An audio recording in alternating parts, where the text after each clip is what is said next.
यहाँ जयराम महतो द्वारा फेसबुक पर दी गई जानकारी के अनुसार एक दुखद समाचार है। झारखंडी भाषा खतियान संघर्ष समिति JLKM के नेता नवीन आनंद चौरसिया का निधन। झारखंडी भाषा खतियान संघर्ष समिति JLKM के वरिष्ठ नेता और गिरिडीह विधानसभा सीट से पूर्व प्रत्याशी नवीन आनंद चौरसिया का दिल्ली में एक सड़क दुर्घटना में आकस्मिक निधन हो गया है। जयराम महतो ने इस खबर पर गहरा दुख व्यक्त किया है। उन्होंने कहा है कि चौरसिया का असामयिक निधन उनके परिवार, समाज और पार्टी के लिए एक अपूरणीय क्षति है। इस दुखद घड़ी में पूरी JLKM पार्टी की संवेदनाएं उनके परिवार के साथ हैं। यहां देवेंद्र महतो के फेसबुक पोस्ट के आधार पर जानकारी दी गई है। सिल्ली की प्रियंका रंजन को सांप ने काटा, रिम्स में भर्ती। देवेंद्र महतो ने फेसबुक पर बताया कि सिल्ली के हलमाद गांव की रहने वाली और चंद्रशेखर महतो की पत्नी प्रियंका रंजन उम्र 28 वर्ष को एक जहरीले सांप ने काट लिया है। उनकी हालत गंभीर है। प्रियंका को इलाज के लिए रांची के रिम्स अस्पताल के ट्रॉमा सेंटर में भर्ती कराया गया है, जहां देवेंद्र महतो ने पहुंचकर उनके शीघ्र स्वास्थ्य लाभ के लिए प्रयास किया।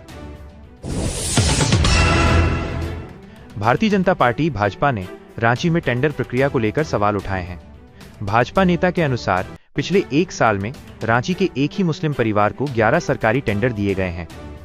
भाजपा नेता शाह ने आरोप लगाया है कि ये एक टेंडर घोटाला और तुष्टीकरण का मामला है। उन्होंने सवाल किया है कि क्या ये महज एक इत्तेफाक है या फिर ये एक सुनियोजित लूट है। इस बयान में आरोप लगाया गया है कि सरकारी ठेकों को देने में निष्पक्षता नहीं बरती गई है और एक ही परिवार को लगातार टेंडर मिलना संदेह पैदा करता है। जामताड़ा में अवैध बालू ले जा रहे एक ट्रैक्टर ने एक अधिकारी की गाड़ी को टक्कर मार दी, जिससे एक बड़ा हादसा होते होते बचा। इस घटना में अधिकारी की पत्नी और ड्राइवर सुरक्षित बच गए। घटना का विवरण। हादसा। जामताड़ा में एक अधिकारी की कार को अवैध बालू से लदे एक ट्रैक्टर ने टक्कर मार दी। बाल बचे। गनीमत रही कि इस दुर्घटना में अधिकारी की पत्नी और ड्राइवर को कोई चोट नहीं आई। चालक फरार। टक्कर मारने के तुरंत बाद ट्रैक्टर का चालक मौके से फरार हो गया। पुलिस की कार्रवाई। पुलिस ने तत्काल कार्रवाई करते हुए दुर्घटनाग्रस्त ट्रैक्टर को जब्त कर लिया है। यह घटना दिखाती है कि नेशनल ग्रीन ट्रिब्यूनल NGT के प्रतिबंधों के बावजूद जिले में अवैध बालू तस्करी धड़ल्ले से जारी है। प्रशासन के तमाम प्रयासों के बावजूद इस अवैध कारोबार पर पूरी तरह से लगाम लगाना मुश्किल हो रहा है। ईडी ने रांची के कांके प्रखंड के चामा मौजा में जमीन घोटाले से जुड़े मनी लॉन्ड्रिंग मामले में छापेमारी की है। मंगलवार को ईडी की टीम ने दिल्ली और रांची में कुल 9 ठिकानों पर तलाशी अभियान चलाया। छापेमारी से जुड़ी जानकारी। छापेमारी के स्थान कुल 9 ठिकाने, जिनमें से 3 दिल्ली में और 6 रांची के विभिन्न इलाकों में हैं। छापेमारी से जुड़े लोग। ये ठिकाने कांके रिजॉर्ट के मालिक ब्रजेश कुमार सिंह, BK सिंह और जमीन माफिया कमलेश और उनके सहयोगियों से संबंधित हैं। जांच का विषय। ये छापेमारी कांके के चामा मौजा में हुए जमीन घोटाले में मनी लॉन्ड्रिंग के आरोपों की जांच के तहत की गई है। ये कार्रवाई जमीन घोटाले में शामिल बड़े नामों के खिलाफ ईडी की जांच का हिस्सा है। यहां दी गई जानकारी के अनुसार एक नाबालिग के साथ दुष्कर्म और शोषण का मामला सामने आया है। घटना का विवरण। घटना की शुरुआत। ये घटना 15 अगस्त 2022 की रात की है। जब नाबालिग अपने घर पर अकेली थी, तब उसके पड़ोसी नीरज खोसला उसे अपने घर ले गया और उसके साथ दुष्कर्म किया। धमकी और शोषण। जब नाबालिग ने इसका विरोध किया तो आरोपी ने उसके माता पिता को जान से मारने की धमकी दी। ब्लैकमेलिंग। आरोपी ने नाबालिग की आपत्तिजनक तस्वीरें और वीडियो भी बना लिए और उन्हें वायरल करने की धमकी दी। इसी धमकी का इस्तेमाल करके उसने अगस्त 2022 से लेकर 2023 तक लगातार उसका शोषण किया।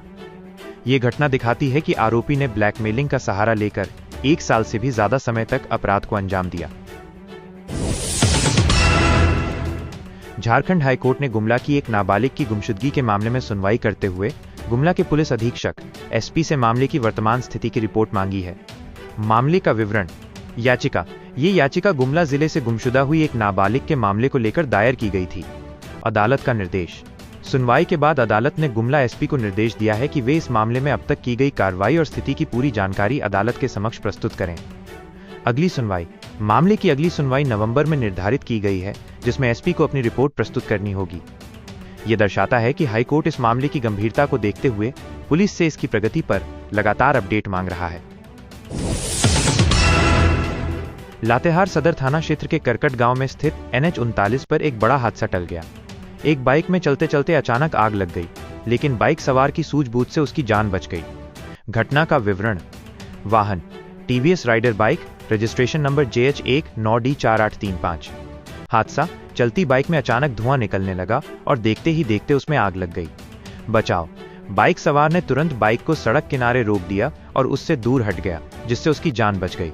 परिणाम, आग इतनी तेजी से फैली कि पूरी बाइक जलकर राख हो गई।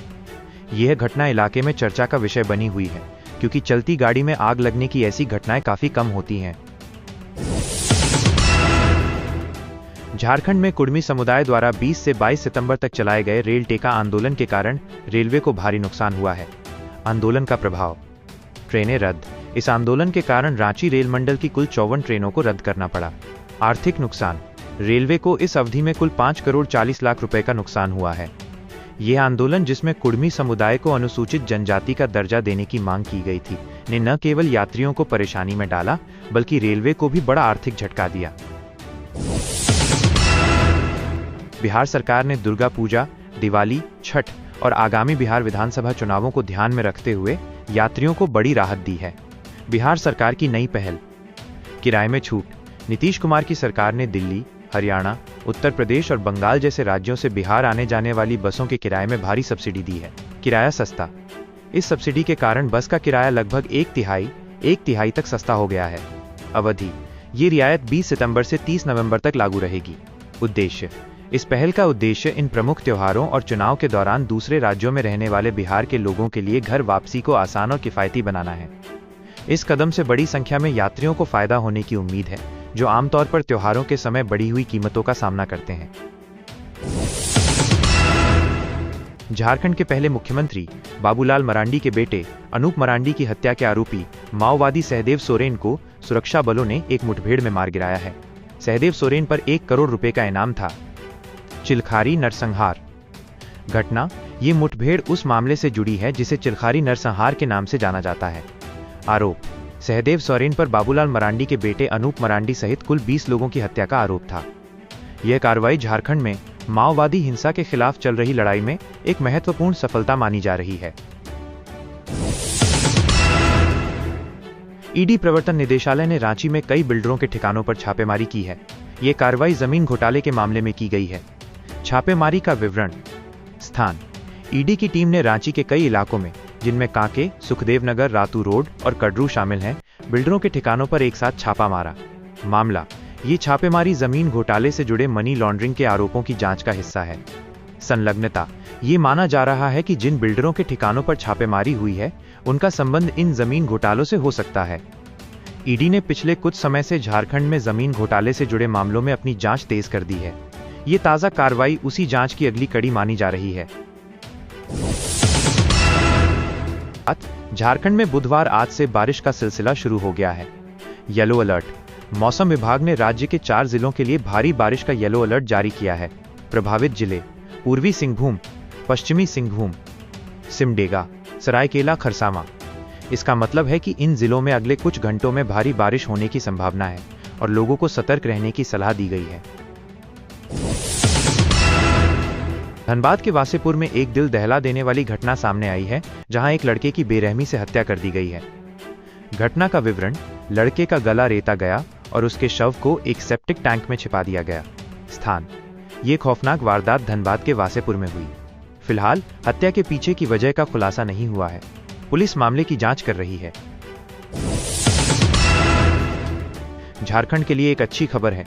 केंद्र सरकार ने राज्य के 3 शहरों में मेट्रो ट्रेन चलाने की योजना के लिए एक नया प्लान मांगा है।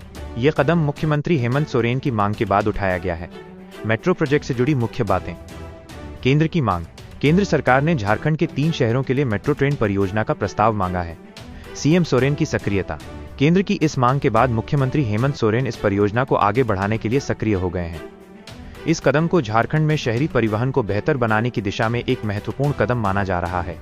ये अभी स्पष्ट नहीं है कि किन 3 शहरों को इस परियोजना में शामिल किया जाएगा, लेकिन ये निश्चित है कि राज्य सरकार इस पर तेजी से काम कर रही है।